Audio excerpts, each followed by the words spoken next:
one here with the fluffy flowers. Any guesses? You can shout out anything.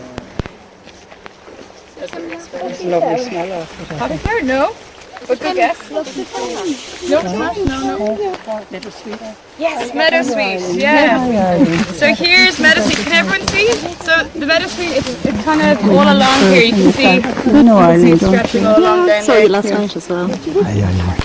So it's this one here. So this is in flower, but then there's also the flower buds here as well. What'd you say? Oh, nice. This one is Oh, they're beautiful, aren't they? Yeah. So I think the butterflies like the meadowsweet definitely for sure. So meadowsweet Osquelga is called Aragad Lucra, which means sweet gold. I don't know if I pronounced that right, but anyway, I'm learning. But so meadowsweet is kind of, for me, it's definitely one of these herbs that just symbolises July and August and kind of just summer.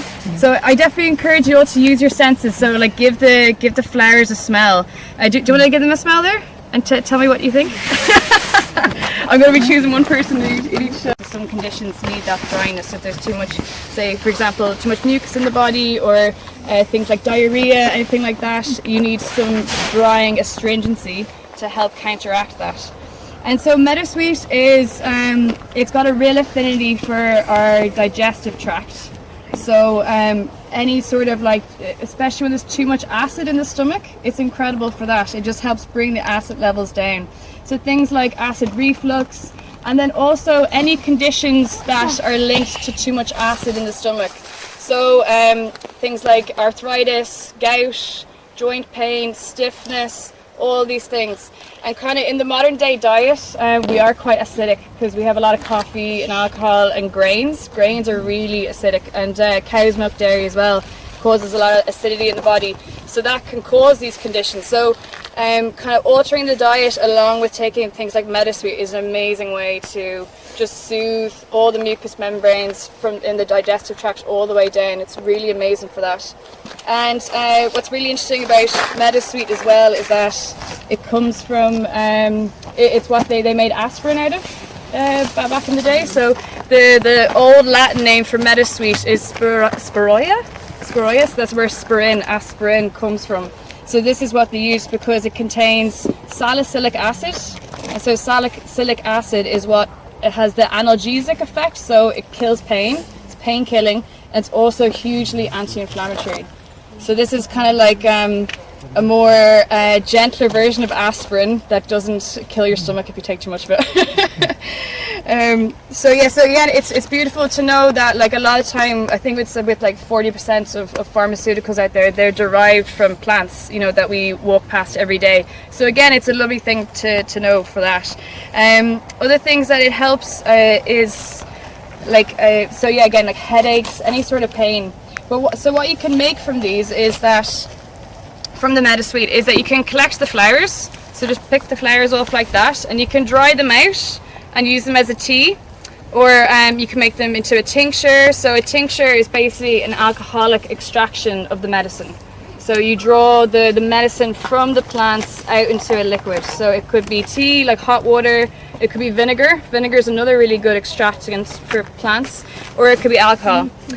So it depends on the plants. Some plants prefer different extraction methods. So again, when we get to know the plants, it's like you're getting to know like a character. You know, they've all got these like likes and dislikes. They've got these quirks. There is some kind of similarities amongst them, but a lot of time it is just about getting to know them on a deep level, one by one. That's how I work with them. So I don't know what everything is, but so instead I kind of just take time with one plant and then move on to the next plant. And I guess it's like it's kind of trying to bring that slowness back into ourselves again, because that's part of like where the disconnection happens, is when we go too fast. And I still feel that in myself. If I go too fast, I lose connection with the plants. Whereas if you slow down, if you go to their level, that's where you learn so much. And that's what our ancestors did. They sat with the plants, they spent time with them, they experimented with them, they just got to know them in all their seasons as well. So you can use, with the meadowsweet, you can use the leaves and the flowers, and also the closed flower buds. They're actually medicinal as well. Sometimes with certain flowers, you want to just wait till they're fully open and in bloom. Whereas with meadowsweet, it's okay to use the closed flower buds as well. And I recommend, so this is like the perfect time for harvesting the flowers right now. But then with the leaves, I recommend, for me anyway, I always harvest them just before the plant comes into flower. So kind of like May, June is a nice time to harvest the leaves.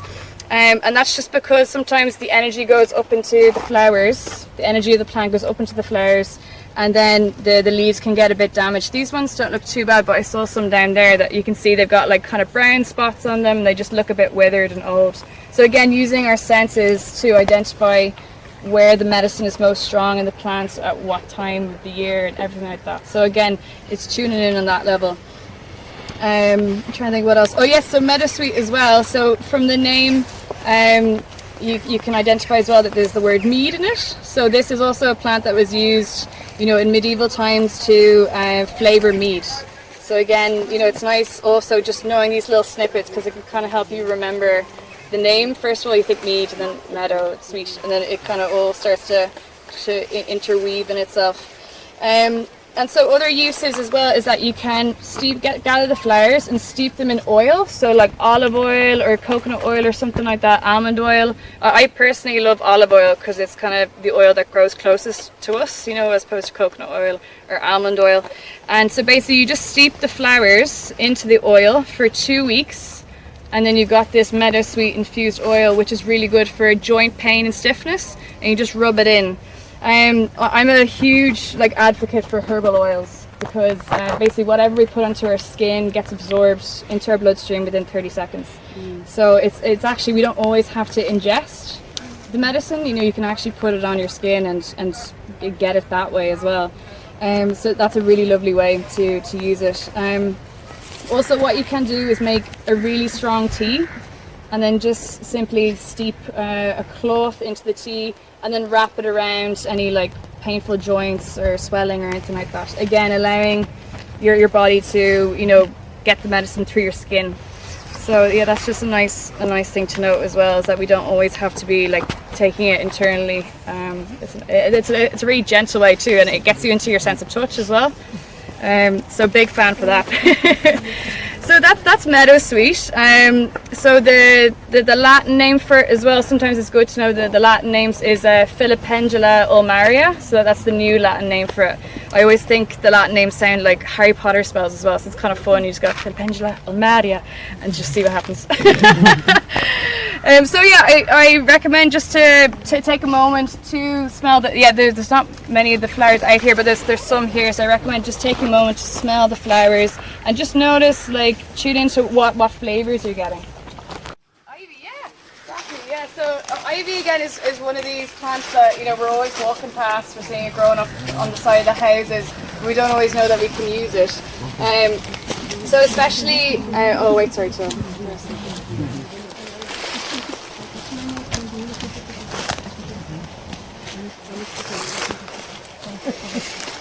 Can anyone guess how old, how long ivy can stay alive for?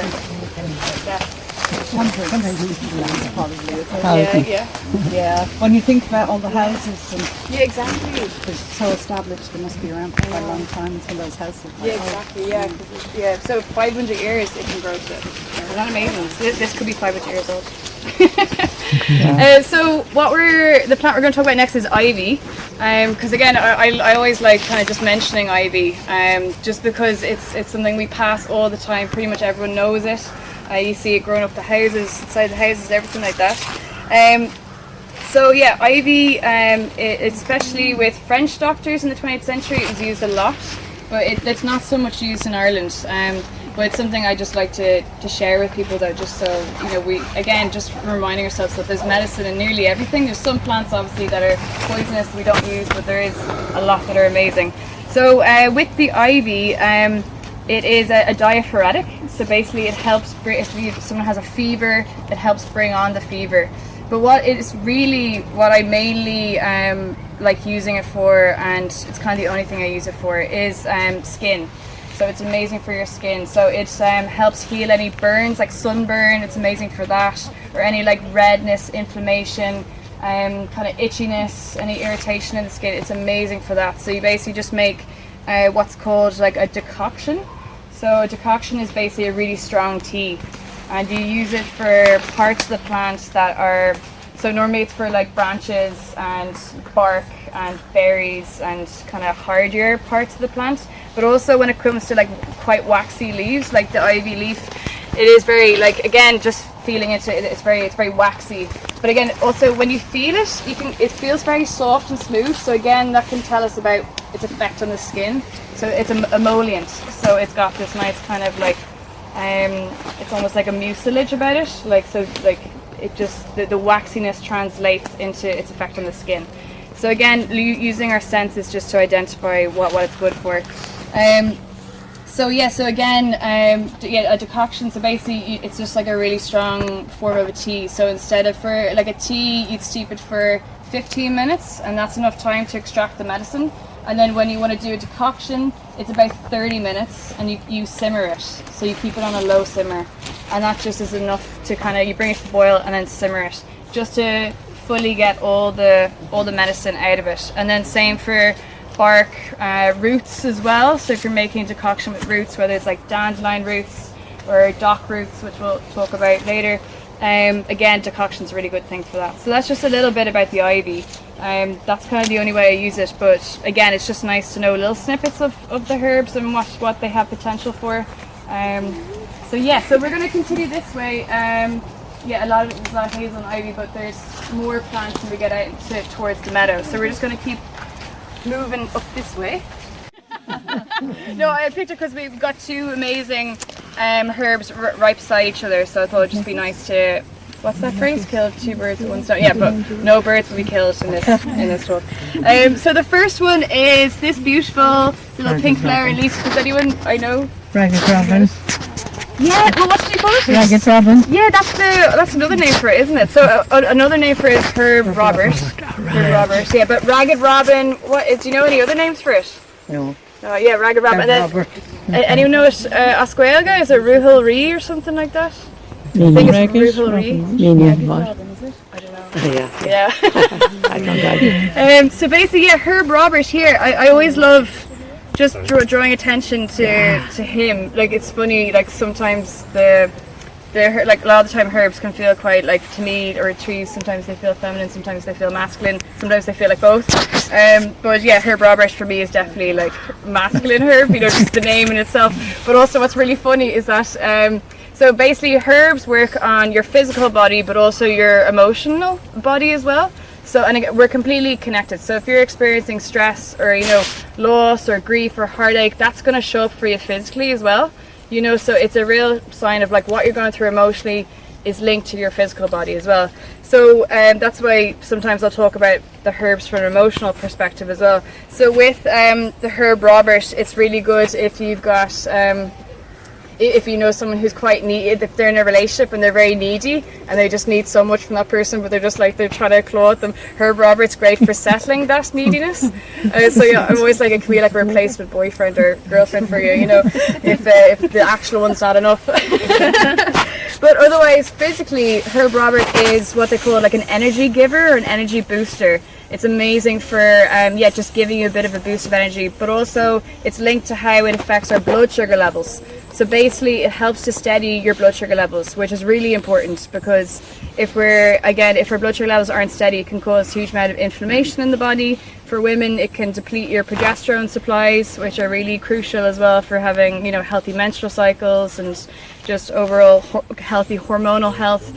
And again, just for your energy levels throughout the day, if your blood sugar levels are up and down, then you can just experience huge fatigue or just crashes or mood drops. So having herbs which help steady your blood sugar levels is really important. So like cinnamon is one of them, it's kind of a commonly known one. Also bilberry, so frockin, the wild blueberry that grows in Ireland, and then Herb Robert as well.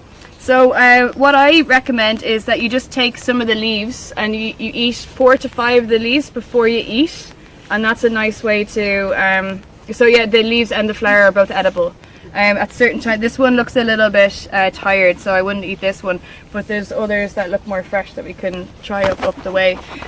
But again, so it's a nice one to bring in. You can also make it into a tincture, so again, like steep the flower and the leaf into alcohol or into vinegar or into a tea. and have it that way. I always love eating the herb Robert. But yeah, one thing about herbal medicine, like why it exists, is because that as humans, like it's really good to eat the herbs, but we don't have the enzyme cellulose to break down the plant cell wall. So it means we can only, when we eat the herbs, we can only access so much of their medicine.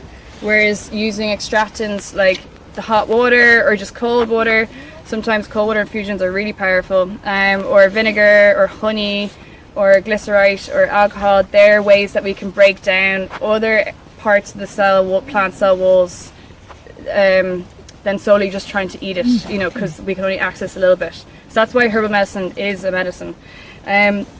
So that's herb Robert. What else? Yeah, it contains like vitamin A, B, C, K, and I think some manganese and phosphorus. And it's like an immune stimulant as well, so it's good for your immune system too. So if you're feeling a bit just like depleted or anything like that, herb Robert again is a lovely one to kind of give you a boost. And he's part of the geranium family as well, so you can kind of see it in the leaves. So again, it's like those patterns we're looking out for. That kind of it ties nature together for me, if you know what I mean. Like I remember when I first started on this journey, it was just like when I went for walks, everything was just green, and I couldn't see what was what, you know. And then it's like you're teaching yourself a language, or like again, it's with the senses. You're just waking your senses up, and then you start to see the patterns, you start to see the different shapes, and it really just brings you completely into the moment. I'm terrible for meditating. I can't sit and just relax or, you know, shut the mind down. I have to, my only way to experience that meditation is to go foraging and just be with the plants and use my senses. That's what brings me the most peace. Like, so again, it's just a beautiful, you know, there's so much to this. And so next we're going to move to these lovely friendly fellows that sometimes sting you. So I'm sure you all are familiar with the nettle, Osqueilga Neantog, I really love the Irish name for it.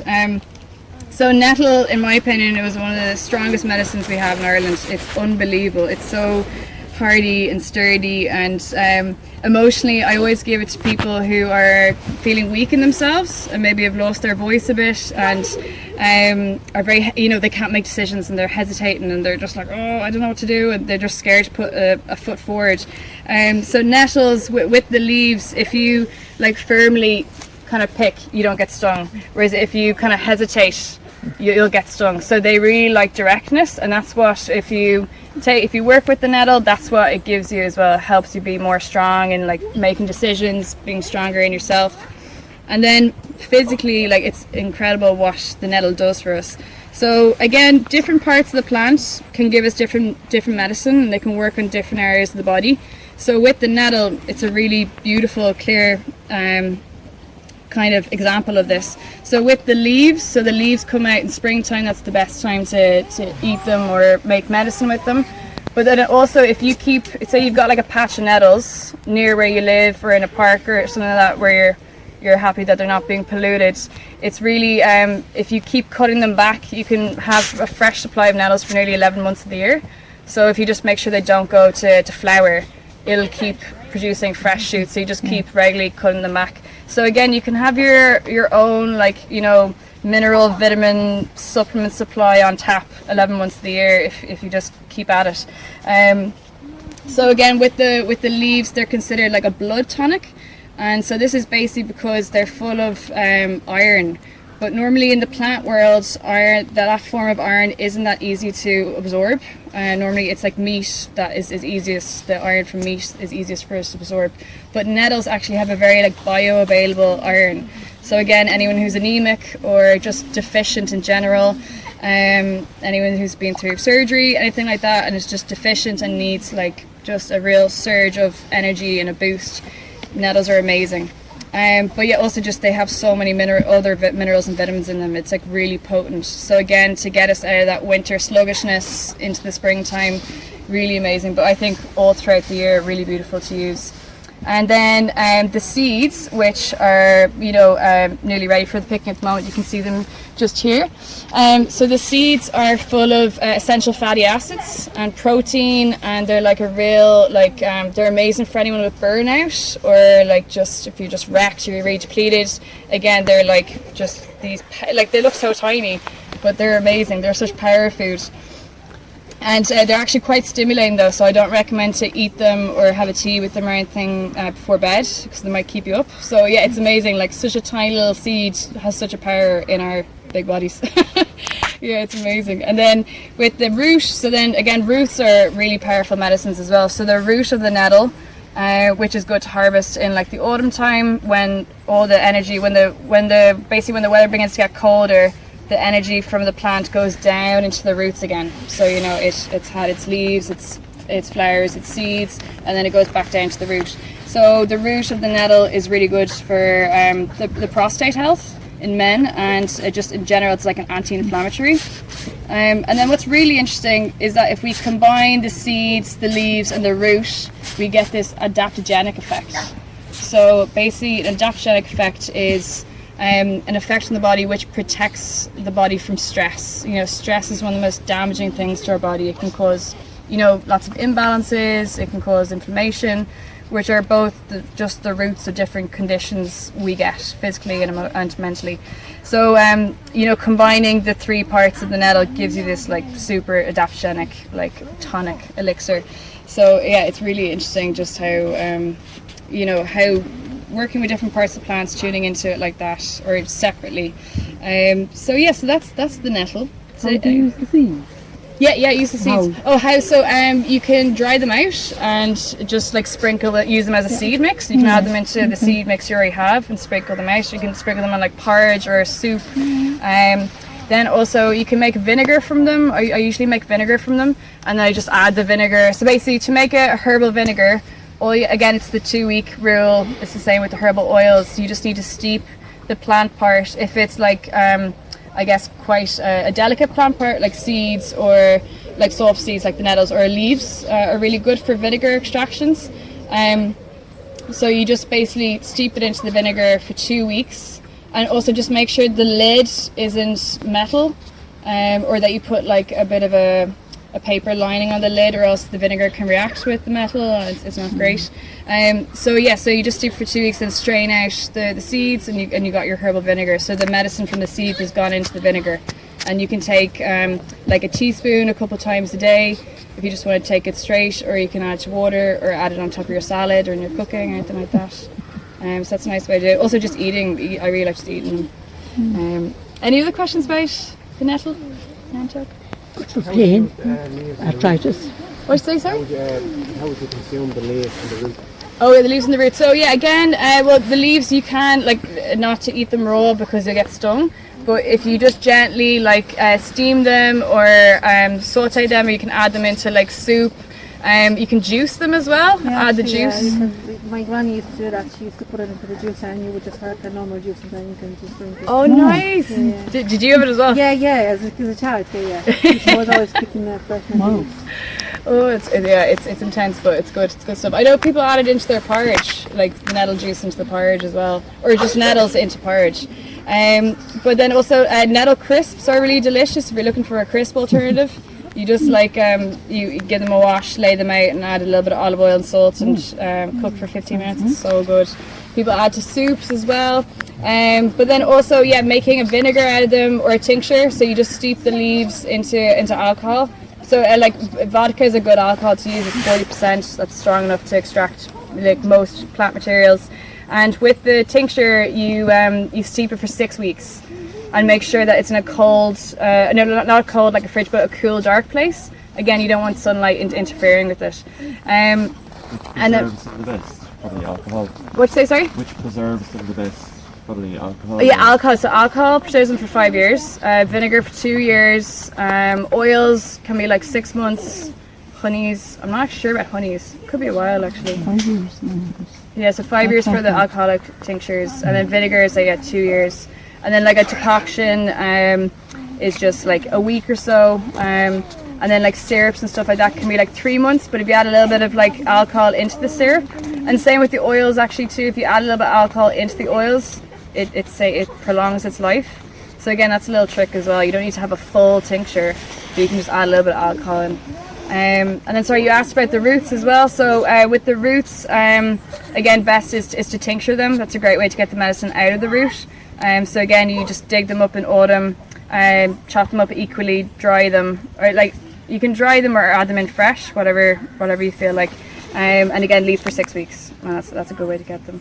And sorry, Kathy, you were saying about arthritis. Pain. Pain, yeah. Yeah, so the nettles are diuretic as well. So they're really good for reducing inflammation in the body and helping carry out toxins that might be leading to arthritis or joint stiffness, pain, anything like that. They're anti-inflammatory as well. So Some people put it on the pain. Oh, on the pain, the leaves. Yes. Oh yeah, for arthritis. Yes, this is like I think it's still done today though, but it's called urtification. So the Latin name of nettles is Urtica dioica.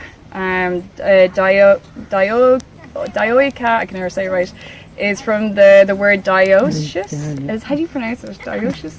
I'm really bad with it. Basically that means that it's a plant that has a male and a female plant. You know, some plants they have the male female parts on the same plant, whereas nettle's one that has separate. So it's kind of like dioica means two houses, so it just means separate. Oh yeah, I think so. Yeah. But then so with the urtification, it's basically it came from the Romans who used to, in wartime, they'd get really damp feet and they just got freezing, So in wintertime, so they used to like whip themselves with nettles because it would give a bit of heat, and also it brings circulation to the surface. So then it was used in Ireland as a folklore remedy for arthritis and joint pain. So people would just literally beat themselves with the nettles. Yeah. Has anyone tried it? No. What do you think? I tried them on my wrist. Oh yeah. But it was right before bed, so I didn't go to sleep for it. It's not a sleep tonic, definitely not. I learned the hard way. Did it help your wrist though? Was your wrist sore? Yeah. Yeah. Okay. Yeah. I think it makes sense though, because it does bring a huge amount of circulation to the area. It's just not the most pleasant. But yes, anyway, we might carry on to the next plant. So the next plant we're going to talk about is the wonderful bramble. I'm sure you're all very familiar with the bramble. So yeah, this one I see a couple of berries just down there. All the brambles all on there. There's a few more juicy berries. But yeah, does anyone like blackberries? Yeah. They're delicious. But yeah, so the bramble plant actually it's such a wild plant if you think about it. It's so strong. It just keeps coming back every year. Something about it is that it's been used for thousands of years as a medicine. So, and again, sometimes we can forget. We can kind of just think, oh, it's just the blackberries that we get from them. It's just fruit, but we forget how medicinally strong this plant is. So, kind of rewinding to springtime, that's a really good time to harvest the leaves, and the leaves are incredible. Actually, if you chew a fresh kind of black bramble leaf, it's really good for headaches because it's got a very astringent side to it. So again, it can just help like ease the headache. It's very anti-inflammatory. So just simply chewing the leaf when it's young and fresh. So these leaves they're too old at the moment, and you can see they're kind of a bit withered, and the color around the edges is kind of fading. So again, that tells us that the medicine has gone out of the leaf as it's going into the fruit now. So again, just using our senses again to tune into where the plant is at. And again, another thing to do with so the leaves, they're like a spring tonic again, so full of vitamins and minerals to kind of help bring our body from a winter state into a spring state. And also they're full of tannins. So again, I think I mentioned tannins before, the astringency. So tannins are a compound found within a lot of plants that have this astringent property. So they're able to bring that kind of dryness in to tone and support and strengthen the tissues of the body. And so with the leaves then, so it's really good for, you can make like a mouthwash. So say anyone's got like gingivitis, like gum disease, or like a sore throat, or just any like mouth ulcers, making a tea of the bramble leaves is really good for that. You can just use it as like a mouthwash and then spit it out. And then also you can use it, again, like the drying effect, so it's really good for hemorrhoids. So again, you can use it in a sitz bath. So basically you just make a strong, like a big vat of the tea and then add it to your bath water. It's really good again for that. People use witch hazel as well, but like the bramble leaves have a similar effect. So again, it's amazing like what we have just there, you know, in that, just in the leaf. And then again with with the berries, then obviously looking towards the colours, there's like a deep purple colour of the blackberry. So that always indicates that antioxidants are present. So antioxidants are basically anti-aging. They're these compounds that help to basically reverse aging in the body. So you know, everyone's gonna be like covered in like purple juices now, getting all the blackberries into it. But that is true. So like deeply coloured vegetables and fruits, like they're really important for our overall health, and they do just help. You know, anything that's anti-aging helps to heal any condition in the body, basically, because it just reverses like inflammation and just brings your body back into balance. So again, it's something we don't always get enough of in our modern day diets. So the blackberries are an incredible source of that, and also vitamin C as well, and they just have an immune boosting effect too. So incredible going into the winter months to make some blackberry medicine. So the two main medicines that I make from the blackberries are first of all a vinegar. So literally I just steep the blackberries in apple cider vinegar for 2 weeks, and then you strain the berries out, and you got this. It tastes amazing. It's like the best vinegar, because a lot of vinegars they're hard to take. Yeah, apple cider vinegar is the best. Yeah, 2 weeks, is it? Yeah, 2 weeks. And if you get the apple cider vinegar with the mother in it, so the mother is it's kind of like the SCOBY of the vinegar. If anyone knows. They have one in Duns that comes from Kildare, and it's really good. Is it? What's the name of it? Do you know?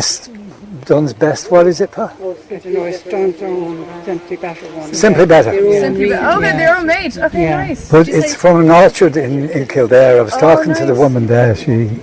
And she has her own website as well. But they sell a lot through Duns. And it has the mother in it. Oh, that's great. It has what in it? The mother, the SCOBY. Yeah, yes, and so it just means that all the like natural like yeasts and enzymes are still in it, which are really, again, good for our health, and just the breaking down process of the berries in the vinegar.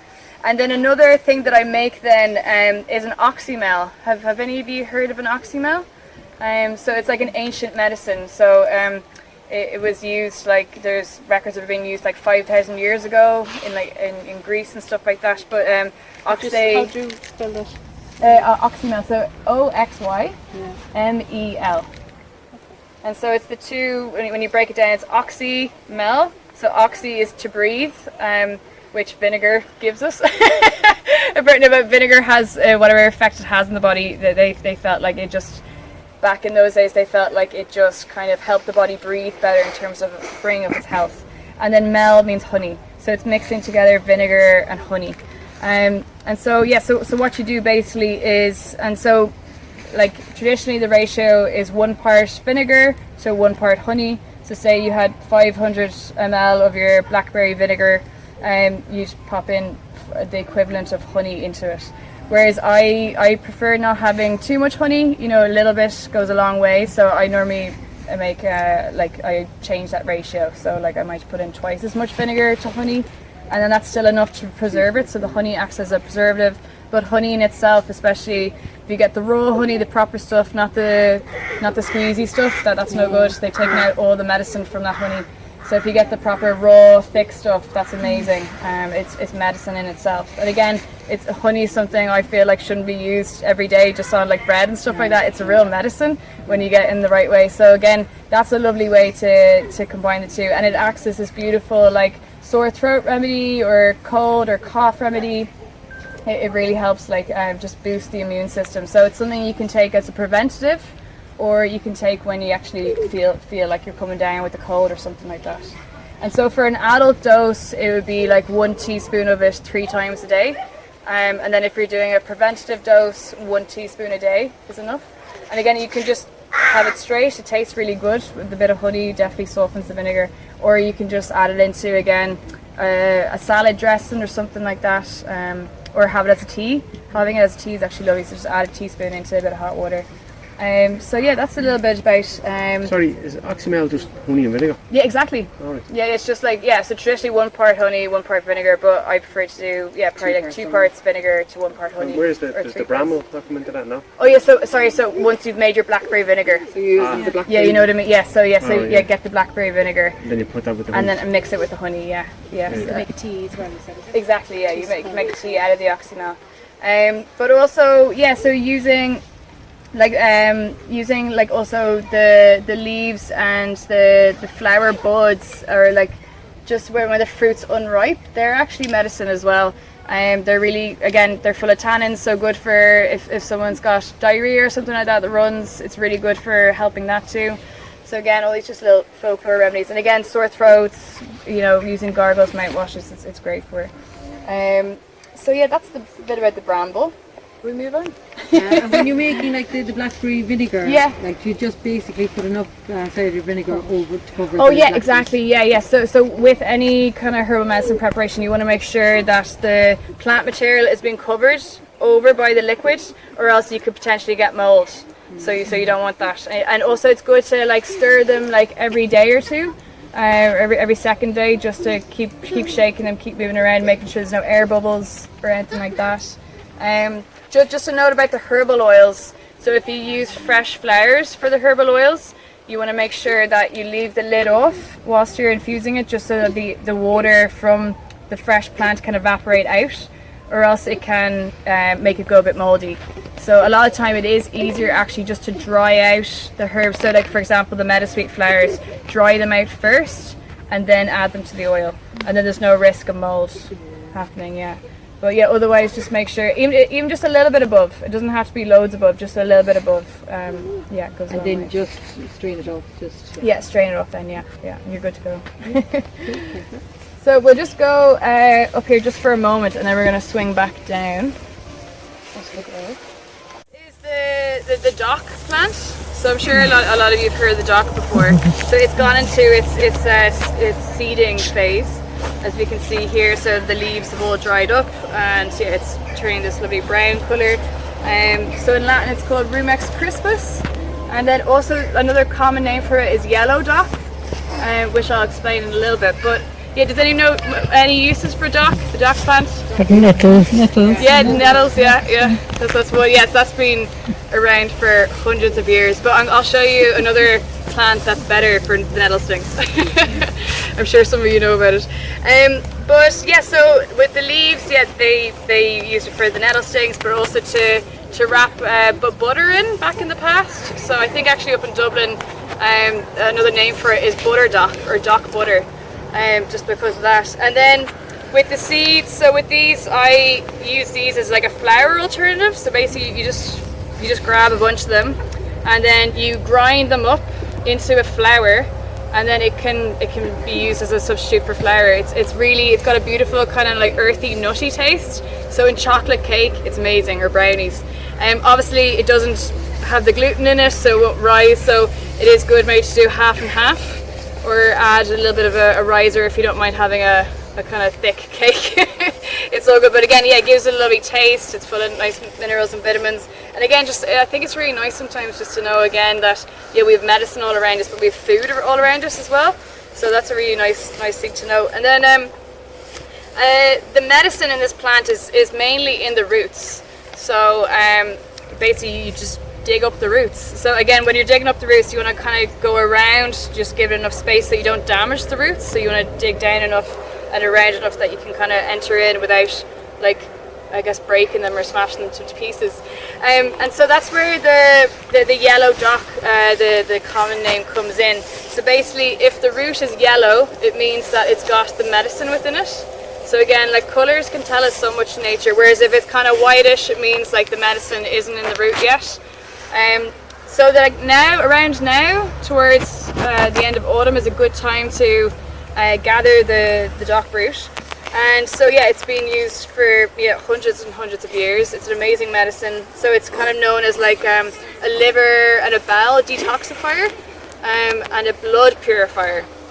So basically any conditions like eczema, psoriasis, constipation, where things are stuck, if they were getting boils, and acne when like there's like an oiliness to the skin. It's really amazing for that. So it just helps to kind of like soothe and ease and kind of cleanse the liver. Again, if there's any like stomach issues, if you're not absorbing your food properly, and for people who aren't absorbing iron properly, it's a really good one as well. So it gets, it's like an emulsifier, so it gets like your bile juices like flowing again, so it supports your liver, your gallbladder health. It's really amazing for that. Also, so the best way to use it is to make it into a tincture. So again, you're digging up the root and you're cutting it into equal parts. The reason why you cut it into equal parts before tincturing is just so that the medicine is extracted equally amongst all of the root that you're putting into the jar. So say you put like one really long root and one really short root in, it would take longer for the medicine to get into all of the longer root. So then you're getting kind of like an uneven, tincture. You want to try and get maximum extraction from it. That's why chopping up the roots is really important. But you can also use the root topically. So you get the root and then you mash it up, and then you make like a poultice. So a poultice is when you macerate herbs and apply them to the skin. So for things like, again, eczema, psoriasis, any kind of hot, itchy, inflamed, red, irritated skin condition, it's really good for that. Very soothing. It just draws out the kind of toxins or whatever needs to be drawn out. So that's the dock. It's a really beautiful one to know, and because it's everywhere, so it just grows so prolifically. So like one dock plant can produce 30,000 seeds per year. Like, it's insane. And then those seeds can lie dormant for 50 years. So that's why you'll never get rid of the dock. Like, it's amazing. It really is. But yeah, I forgot to mention about in like the old Irish laws, the Breton laws. I don't know if you're familiar with them, but yeah, it was really beautiful because a lot of the time they'd name certain plants in nature as like Bush of the Woods or Noble of the Woods. They had different titles, and then basically it meant that if someone harmed or cut down those bushes or plants or trees, that they'd be fined. I wish they still had those laws. But this just reminded me though that the bramble plant was considered a bush of the woods, so if you cleared a field of brambles you'd be fined. So again, that shows you the value of the medicine as well, those old kind of ancient connections we had with nature. So it's really beautiful, but I'm sure dock might have been included as well. Seems to change it for the dock, yeah. 6 week process as well.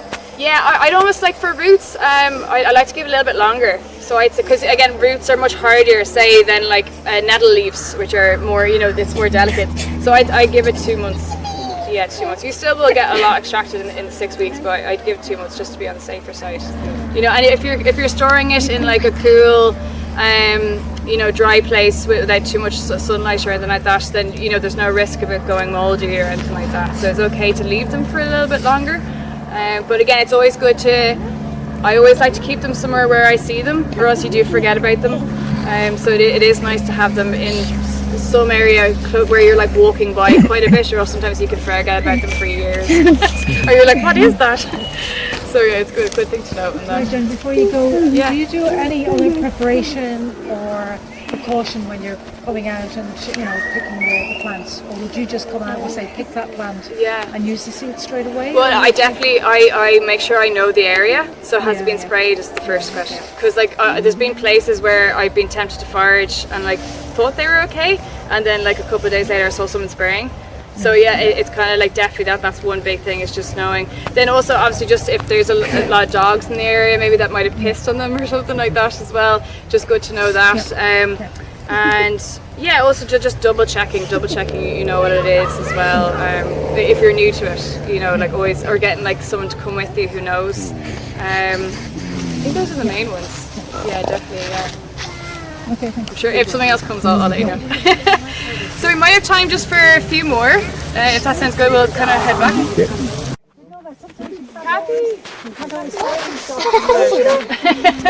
Yeah, this is it, whereas you can always find plantain. So I'm sure some of you might know this one. Does anyone know what this is? Plantain, yeah. So it just looks like a piece of grass, doesn't it? But it's actually amazing. So if everyone wants to try find a piece, if you just look down, you should be able to find some, yeah. And so again, just using your sense of touch. Here, look here. So just feeling along it, noticing the back of it. There should be these little ribs on the back of it. Just noticing how that feels. What's the name of it?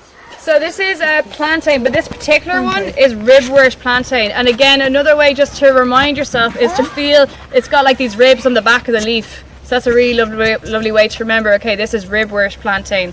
So plantain oscuelga is slán luas, which means health herb. So that kind of gives us a bit of an insight into like what it's good for, which is pretty much everything. So it was known as the health herb. So basically if you worked with plantain, you'd get good health. So there's two main types of plantain that grow in Ireland. So this is one of them, and this is the one I use most with people and with myself, you know, in my practice. And the other one is called broadleaf plantain. I'll show you it if we pass it. I saw it on the driveway, but it's got much like wider leaves. So this is just a nice way to remember this one. It's a narrow leaf plantain, ribwort, the ribs on the back of it. Oh, oops. So basically plantain, it's got so many different uses. So one thing is that yes, it's much better than the dock leaf at like soothing nettle stings. So it's kind of known as being like nature's first aid. Like when you're out on walks or hikes or anything like that, if you get an insect sting of some sort, if you get a cut, a little wound, anything like that, if you get a rash, anything like that, you basically just you basically just take a piece of plantain and you chew it up in your mouth to kind of again just begin to release the medicine, and then you put it onto your skin and your cut. See the face? Yeah. I was like, here you go. Oh yeah, you could do that. You could do that. Oh, I'm trying. Nothing wrong with it. Yeah. Tastes delicious. Tastes like candy floss. It tastes quite bitter, especially this time of the year. It's quite bitter. I got a deep cut on my hand. Oh yeah. 2 days ago, and then he'll put the When I've been going for walks, but I just held it in place like that. And it's not sore at all now. It's a really go on then put it in your It's healing well. Yeah, and it looks bad, Yeah. but it's not sore at all. Oh, it's incredible, isn't it? Yeah. So it'll draw out any infection or any, like if there's a splinter as well, it's a good one to use because it's got this drawing action. And then it's very soothing, it's very cooling against any heat in the skin. Really amazing for it. Is there a way to use it than chewing it? Yeah, there is. So you can make it into an oil. Again, do a herbal infused oil with the plantain. So again, before you add the leaves into the oil, I recommend like chopping them up, drying them, and then adding them in. And for how long will you steep them in the oil then? 2 weeks. 2 weeks. 2 weeks, yeah. And then it's also it's the hay fever herb. So again, another property of the nettles is that they're antihistamine, but so are plantain. So is plantain, and actually I find it to be like far superior than like elderflower or the nettles. I find it really good for hay fever. So you know, and it was really big this year, and the people that I was giving plantain to, they were like, what is going on? I have no hay fever. Can you juice that then if you've hay fever? Yeah, juice, but the best way is with a tincture, I've noticed, because I've tried like the tea and the powders and stuff like that, but it definitely seems to be the tincture works the best for hay fever. So again, to like in terms of like the season of them, like these look like really fresh plantains, so I think it's still good to use these ones, but you might notice that there's others out at the moment that are quite dried up looking, so I wouldn't use them. So generally with plantain, the best time to use it for like the leaves for the medicine is kind of like kind of May to July. That's a good time. Before they've gone to seed. Yeah, exactly. Before they've gone to seed. There's a lot of them down on the road to the Warren, and they're all gone to seed. Exactly. Yes, yeah, they've gone to seed. These aren't. These are fresh. Yes, these are fresh ones. So you still will find fresh ones at the moment, which is great. So yeah, definitely use them. And then another amazing thing about plantain is that its effect on our gut. So I'm sure a lot of you are aware of like how our guts are having such an awful time at the moment. Just with like stress, eating too much sugar, just environmental pollution and antibiotic use, too much medication use. It has a very damaging effect on the gut. And it's directly linked to all these autoimmune conditions that are really on the rise at the moment. They're completely linked to your gut. And specifically to this thing called leaky gut. Has anyone heard of it? Yeah. So basically it's where literally like, because the lining of our gut is only 2 cells thick, it's like really delicate. So leaky gut is where like the lining of our gut is perforated, and that just causes a lot of like issues for our digestion, our absorption, and our immune system, and it can trigger an autoimmune condition to happen in the body. So that's why people, you know, they're going along and they're fine, and then the next day they've got an autoimmune condition, or just gradually it happens over time. So basically, it's really important to heal the leaky gut, you know, and people with really bad allergies as well, normally it's linked to that too. So it's kind of like the root of a lot of things. So basically then, what the plantain does, and specifically the powder, I've noticed, so basically drying out the leaves and then just powdering them and adding them into like, adding them on top of like soups or salads, or just making a little paste and eating it, or adding it to yogurt or something like that. It's a good way to ingest it, but that basically helps to heal the lining of the gut wall. So again, that's hugely important, and amazing that we've got like plantain grows everywhere. It's like it's in all the every time we look down, there's plantain. So it's really abundant. Kind of in the middle of grass, or where does it? Yeah, it like fields. I just see it everywhere, like hedgerows, like in the middle of roads. But you can only pick them May to July. You wouldn't collect them. Well, like these ones are fine as long as it hasn't gone to seed. So you'll notice, I don't see any gone to seed here, but you'll notice a huge big stem grows up through it, and there's a thick seed head on top of it. Yeah. So that means that the energy's gone into the seed. So then they're no good. But these ones are still fine to use if they haven't gone to seed yet. And if they look, again, you're just looking if they look fresh. So like these ones, like they've still got a very like beautiful like green colour to them. Other ones, you notice they're kind of fading, or they just look a bit kind of they just look dried out. These ones look really lush. Yeah. So these ones are still okay to use. And then also for your respiratory system, they've got a real affinity as well. So any like dry, irritable coughs that won't go away. Having a tea of the plantain is really, really good for that. It's just very soothing. So it soothes all of our mucous membranes from our mouth all the way down into our urinary tract. You know, so it's amazing. That's why it's called Slow and Loose, the health herb, because it just has such a huge scope in the body of what it can heal. And I'm trying to think anything else. Yeah, you can juice it as well. Sometimes I juice it. There's this thing called a succus. Has anyone heard of it? It's another form of like herbal medicine, but basically it's where you mix the juice of a herb with a little bit of honey. And it's great for kids actually, because it gets the kind of green bitter herbs into them. So basically what you do is like you juice a load of plantain leaves and then mix a little bit of honey in with it, and it tastes like beautiful spearmint. Like it's really beautiful taste to it. So again, it's a great way to get the medicine into the kids if they don't want to take the tea or anything like that. So that's a succus. So you can do it with nettles, you can do it with cleavers when they're out in the spring, you know, stuff like that. So that's a really good one to know. So yeah, I think probably have time for one more. I don't know what time it is. Would the tinctures be 6 weeks? 6 weeks, yeah. Yeah, 6 weeks, yeah, that's good. And again, with the leaves, it is a good idea sometimes to chop them up before you add them into the alcohol. Again, that just speeds up the process too. Just make sure that you're kind of aiding the herb and breaking down, and the cell walls breaking down with chopping it up. It's the same with chewing. If you chew in your mouth, that breaks down the cell walls when you apply the spit poultice to wherever, to the cut or the sting or the nettle sting or anything like that. So it's always little tricks that you pick up along the way. But yeah, it's good just to try one thing, you know, even just start with the tinctures or start with teas, you know, just learning how to dry out the herbs properly and having loads of teas, like that's a really beautiful way to do it. And again, herbal medicine is really safe. Obviously, when it comes to tinctures and stuff, you need to just really be aware of dosages and like consult a herbalist before you start like dosing yourself with the tinctures, just to make sure you've got the right dose and whatnot. If you're on any medications as well, you just want to check. Most of the time, it's just St. John's wort is the main one that you need to watch out for, because it speeds up the liver. So basically, if you're on medication, it'll speed up it'll make the medication move through your body much faster. But majority of the time, like, so many herbs are really, really safe to use. It's like, you know, you go to the supermarket, there's ginger, there's garlic, you know, there's parsley. They're all like medicinal herbs, and so you can buy them at will and use them at will.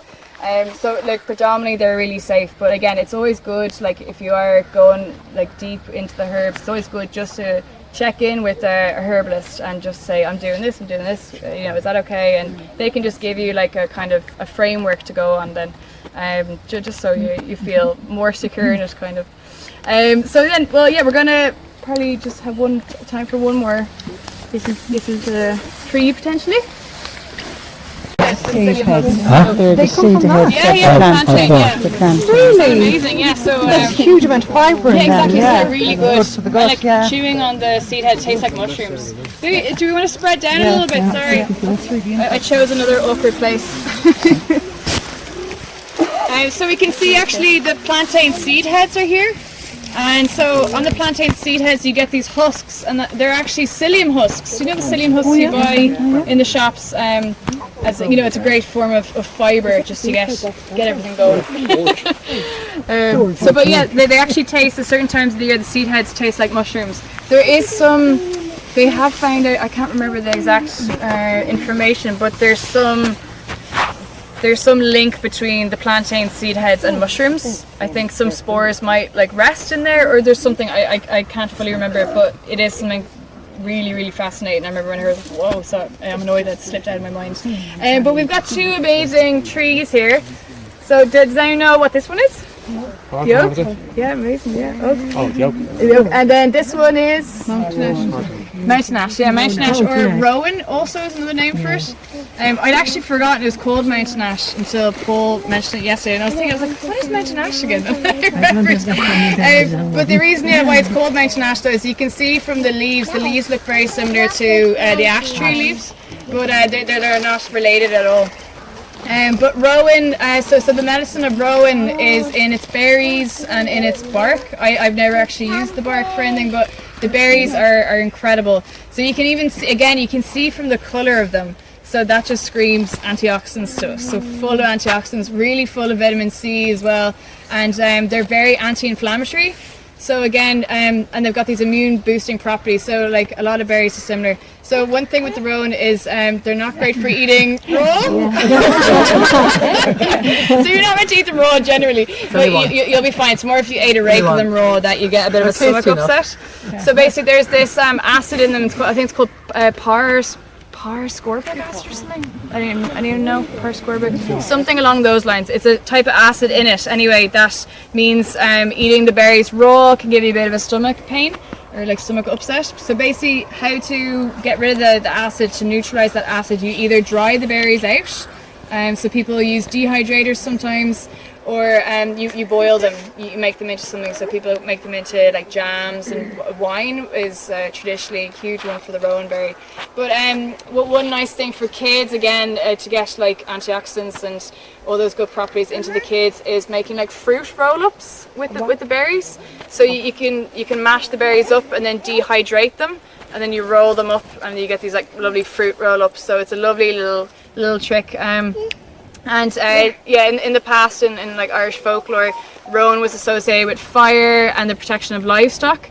So yeah, it's a really like valued tree as well. But you can just every time I pass the berries, I'm just like, whoa. So can you just go over again? You can mash them and dry them. Oh yeah, exactly. Yeah, so you mash the raw berries and then dry them out. Yeah. And then you roll them up, and it's in there's like these sweets called fruit roll-ups. It's for like kids. It's basically like this roll of like, I think wind up, are they? Yeah, it's actually called wind-ups. Yeah, jellies, but healthy jellies. Exactly, like healthy jellies, but like you can make them just completely out of the rowan berries. So it's a nice kind of little trick to have. And then we might finish with the oak, the noble of the woods. So in Brehon law, the oak was the noble of the woods. So I think that was like as high as you could go. And the Irish name, someone please correct me if my pronunciation is right, Dor, or D-A-I-R, Dur, is that? Dar. And that meant chief. So like the oak is like considered such, you know. Dundardy's called that though. What's that? Dundardy. Oh yeah, that makes sense. And Kildare. Kildare, yeah. So it means chief. Anyway, so this is the chief of the trees. But also it's a very medicinal tree as well, and not a lot of people remember that. Like amongst modern herbalists, it isn't used a huge amount, but it definitely is still used. It's one that I really want to bring into my practice, but I've just got so many plants and trees that I'm trying to get to know, so it'll take a bit of time. So but basically the medicine of the oak comes from its bark, its leaves and its fruit. So the fruit being the acorns that are going to start coming up now. And so again, it's used for its tannins, and specifically for the oak, it's really good for staunching bleeding. So like for women who had excessive menstrual, for excessive menstruation, or for like cuts, wounds that wouldn't stop bleeding or anything like that, it was really good for. So you could use the leaves in like a tea, or you could use the bark also. So again, for skin conditions too, people used to like bathe with the bark, so they'd have a bath and they'd add the oak bark into the bath. And again, it acts as like an astringent. So if there's any ulcers like on the body, also like stomach ulcers, people used to use it for internally as well. But any like I guess sores or like irritation in the body or redness, it was used for that. And then acorns. So acorns, the nuts from the oak. People used to make an acorn tincture from it. So again, it was really good for like stomach ulcers, any irritation in the stomach lining. And I'm trying to think what else. I can't remember. There's something else, but I can't remember now. But anyway, so with the acorns as well, something beautiful to do with them is to roast them. So you gather the acorns, you roast them, and then you grind them up, and you can have either acorn coffee or acorn flour. So again, another way to interact and use the oak. It's really beautiful. And then I'm not sure if any of you have ever seen oak galls before. They're like the little round kind of woody balls that appear on like the leaves and the bark of the tree. But basically, so the oak has this symbiotic relationship with the wasp. So basically the wasp will come and it will like lay its eggs on the tree, and then the oak actually forms this like spherical, beautiful little round, completely perfect like sphere around the eggs to protect the eggs. But like traditionally that was used as medicine. Like oak galls was one of the most like common medicines around. And again, it's not used anymore though. But again, it had such high tannins. So again, anyone needing like drying that astringent medicine, they were using it for. Also really good for like dyes as well, I think, using it for inks and stuff like that. So again, it's just amazing just how many parts of a tree can be used as well. So yeah, I think that's everything though. I know we've gone a little bit over time, but yeah, thank you so much. I know it's a lot of information, so like thank you for bearing with me. And thank you so much to Paul for allowing us to come here, and thank you so much. Also, Paul does such an amazing job at maintaining this land. Like, looking after this size of land is no easy job. So, like, it's so beautiful to see someone like just being such a good guardian to it. So, like, well done. But yeah, thank you all so much. And I'm based in West Cork. I work in Clonakilty. So, if anyone's interested in connecting in the future, just let me know and I can send you on some details. But otherwise, wishing you a beautiful rest of the summer. Thank you. We're in autumn now, pretty much. Just a quick question. Do you do deliveries? So if you can we order from you your tinctures or medicines and you deliver it? Yeah. Ah, so. What name do we look up into? Oh yeah, so my website is thenaturewave.ie. It's currently under construction. but I'm on Instagram as well, so the.nature.wave. The nature wave. Yeah, if anyone wants my email as well, just let me know, I can give it to you. I should have got cards. A time for cards, yeah. So if anyone doesn't know the way out, you just follow along down here. I'll show you. I'll walk back to where we started, just so we get our bearings.